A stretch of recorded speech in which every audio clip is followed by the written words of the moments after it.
तो क्या एक पूर्व आर्मी चीफ ये कह रहे हैं कि पाकिस्तान की आर्मी में अब वो जज्बा नहीं रहा? क्या यही वजह है कि पाकिस्तान की आर्मी कभी बलूचिस्तान में पिटती है तो कभी खैबर पख्तूनख्वा में बंदूकें तक छोड़कर पीछे हट जाती है?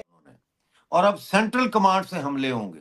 वो सेंट्रल कमांड तय करेगी बीएलएफ ने कहां करना है, बीएलए ने कहां करना है, रेवोल्यूशनरी गार्ड्स ने कहां करना है और बलूचिस्तान नेशनलिस्ट आर्मी वालों ने कहां हमले करने हैं। यही वजह है कि कल एक दिन में 10 डिस्ट्रिक्ट्स में 10 अटैक हुए साइमल्टेनियस। जी जी जी। क्या यह बात सच है कि पाकिस्तान अपने लोएस्ट पर है इस समय? देखिए गौरव, ये तो मैं खैर हमेशा से शायद बचपन से सुनती आ रही हूँ कि पाकिस्तान नाजुक दौर से गुजर रहा है और वहां से निकल ही नहीं पा रहा है। लेकिन ये जरूर है कि डेफिनेटली यहाँ पे जिस तरह की पॉलिसीज बनी है उसी का ही रिजल्ट है। अभी आप तो बलूचिस्तान की जो अब फौजें बन गई हैं, अब तो ये प्रॉपर रेगुलर आर्मीज बन गई है ना। ये गुरिल्ला से शुरू हुए छोटे छोटे ग्रुप्स थे, फिर ये मलेशिया बने। अब तो 8-9 दिन पहले इन्होंने 3 दिन मीटिंग की, यानी 12 दिन पहले 3 दिन मीटिंग की और 9 दिन पहले फिर उन्होंने ऐलान किया कि अब तमाम फौजें जो हैं वो मिल के बलोच नेशनल आर्मी बना बना लिया है उन्होंने। इतनी अगर आप हल्के में चीजें लेंगे तो फिर यही होगा डेफिनेटली। जो इन्होंने कहा है कि पाकिस्तान को एक हार्ड स्टेट बनाना है, उसके ऊपर भी लोग कह रहे हैं कि अब और क्या करेंगे। क्या ये मजीद इसको, एक तो पहले ही डिक्टेटरशिप है यहाँ पे एक तरह की, और ज्यादा कोई लोगों के ऊपर ये करेंगे कि उठा के ले गए और पकड़ के ले गए। कल भी इन्होंने एक जर्नलिस्ट जो अमेरिका में है, अहमद दुरानी, उनके भाई जो इस्लामाबाद में रहते हैं उनको जो है ना सिर्फ ये कि टॉर्चर किया है बल्कि उठाकर भी ले गए। तो दोस्तों, पाकिस्तान में बैक टू बैक एक हफ्ते में 5 से ज्यादा बड़े अटैक हुए आतंकवादी। उससे पहले भी बहुत सारे हुए, बीच में छोटे मोटे बहुत हुए हैं, पर इतने अटैक हुए कि पाकिस्तान के सेना में से कई बड़े बड़े अफसर हो या फिर जवान हो, वो अपनी नौकरियां अपने सेना से रिटायर हो रहे हैं। भैया हमें नहीं करनी है जॉब, हम जा रहे हैं, छोड़कर भाग रहे अपनी पतलूने। और पाकिस्तानियों की तो ये आदत ही है।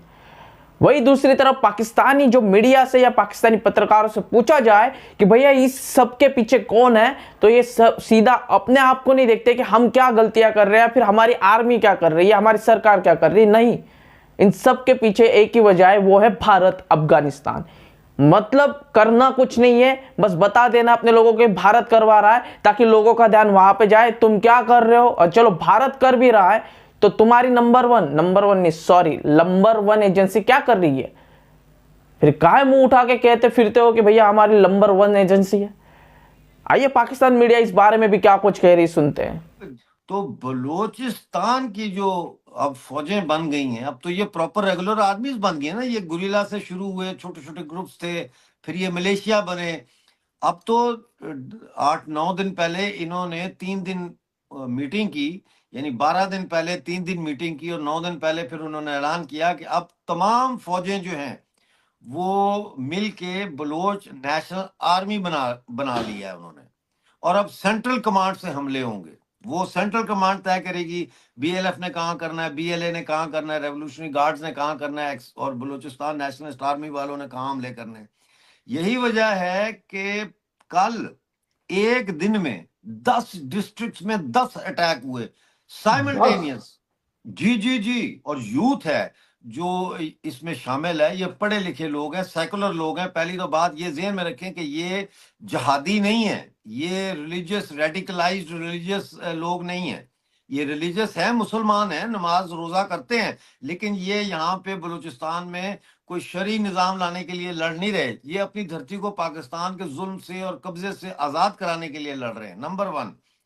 नंबर 2, देखिए ये जो नोटिफिकेशन आता है ना इस किस्म का, ये हमने पहले देखा था सेकेंड वर्ल्ड वॉर में, कि जब जर्मन फौजें शिकस्त खा रही थी तो उस वक्त जर्मन कमांड ने ये नोटिस जारी किए थे कि अगर कोई शख्स वो मुकाबला नहीं करता और महाज छोड़ देता है तो फिर उसके खिलाफ डिसिप्लिनरी एक्शन किया जाएगा, कोर्ट मार्शल किया जाएगा या गोली मार दी जाएगी। तो जिस लेवल पर मास डिसर्शंस हो रही हैं, चौकियों को लोग छोड़ छोड़ के जिस तरीके से भाग रहे हैं बलूचिस्तान में, फौजी लेवीज के और सिक्योरिटी वाले, तो अब ये घबरा गए हैं और इसलिए इन्होंने ये नोटिफिकेशन जारी किया है।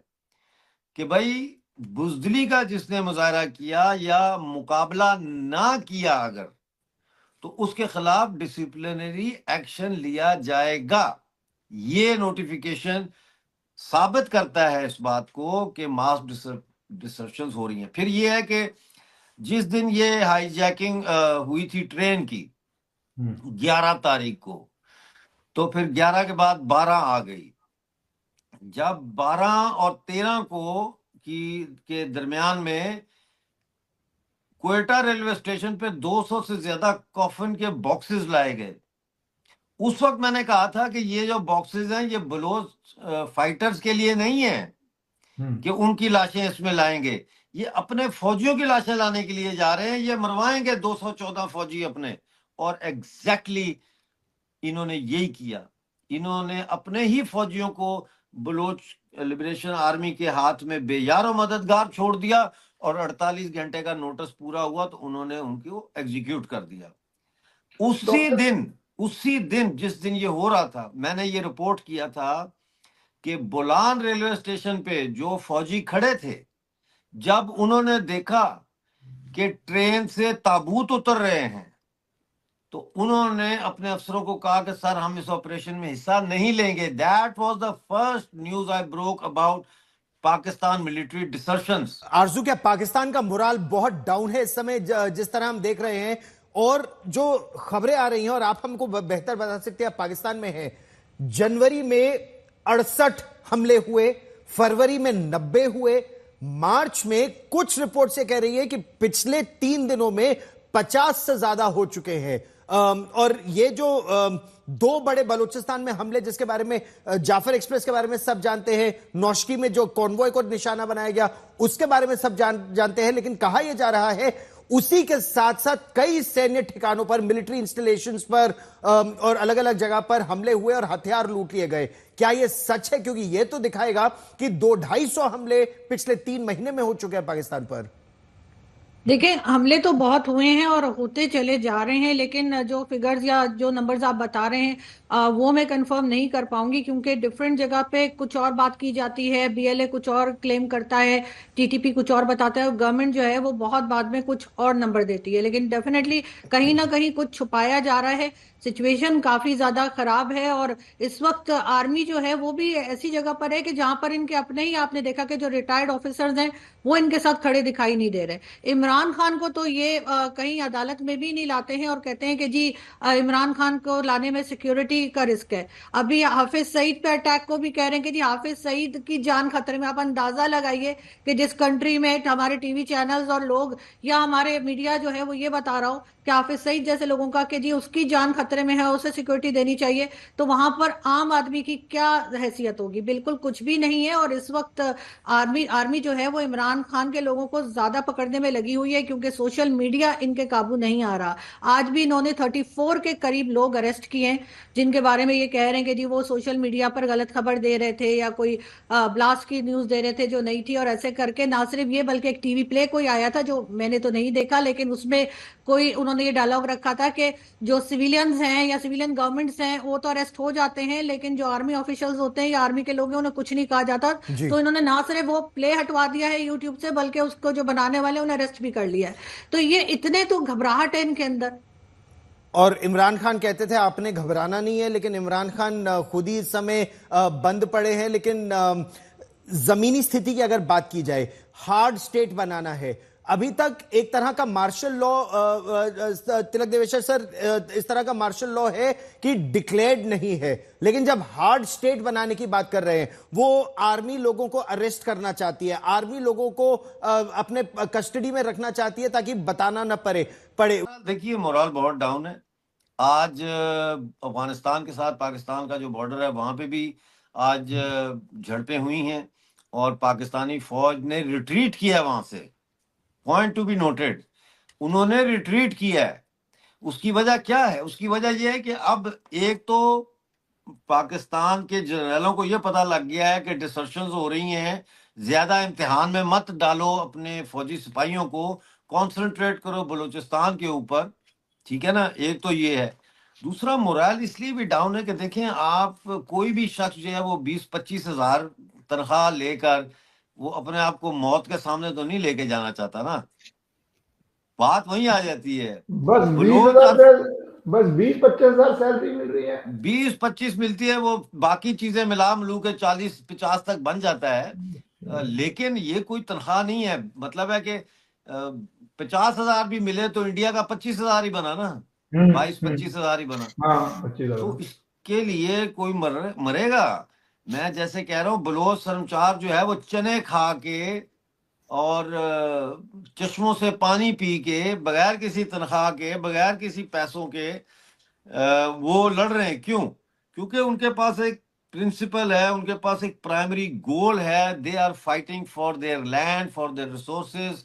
They are fighting against the atrocities committed by Pakistan Army and the Pakistani state over a period of 77 years in Balochistan, ever since Pakistan attacked and captured Balochistan on 28th of March 1948. को पता है कि हमारे पोल खुल चुकी है, पूरी दुनिया हमें खुली किताब की तरह देख रही है, और सबसे पहले तो भारत, क्योंकि हमारे खुद की मीडिया सब तरफ बोलती फिरती है और फिर बाद में छुपाने के लिए बहुत ट्राई करती, पर नहीं हो पाता है। इनको पूछा जाए बलूचिस्तान के बारे में, इनको पूछा जाए अफगानिस्तान के बारे में, इनको पूछा जाए इनके अंदर जो इनके बम धमाके होते हैं, इनके अंदर जो ट्रेनें अगवा होती हैं, इनके अंदर जो आए दिन पाकिस्तान के आतंकवादियों को मारा जा रहा है, तो ये सीधा भारत के ऊपर लेके आते हैं, तुम हिंदू मुस्लिम क्यों कर रहे हो? भैया भारत में हिंदू मुस्लिम देखो, सबसे पहली बात अगर गिनती की जाए ना, तो भारत में कई बेहतरीन, कई बड़े बड़े लोग मुस्लिम पाए गए।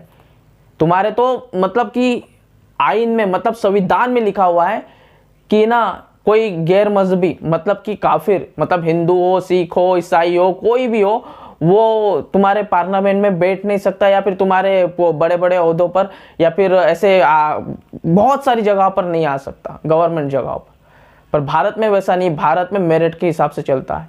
और दूसरी बात, भारत में आज़ादी के बाद मुस्लिमों की संख्या कितनी बड़ी, मस्जिदों की संख्या कितनी बड़ी, और इतना ही अगर मुस्लिम यहाँ पे दबके रहते ना, तो यहाँ से मुझे दिखा दो, मैं बोलता हूँ 10 से 50 दिखा दो रिसेंट फॉर्म में, कि कितने मुसलमान भारत छोड़कर पाकिस्तान चले गए अच्छी लाइफ के लिए, आज़ादी के लिए।